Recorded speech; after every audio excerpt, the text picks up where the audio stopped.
then you have this classic round back deformity. When the entire spine is affected, the cervical, the dorsal, the lumbar, the entire spine affection will cause you to have some level of stiffness of the segments, and these segments will usually fuse in flexion, because patients who are in pain, patients who are negative, will always tend to slouch and sit.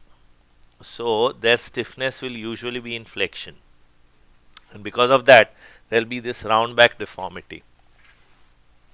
So like instead of the cervical lordosis, the dorsal kyphosis and the lumbar lordosis with the natural curve, the cervical lordosis is lost and gone into flexion, the dorsal kyphosis is increased, and the lumbar lordosis is lost and gone into kyphosis.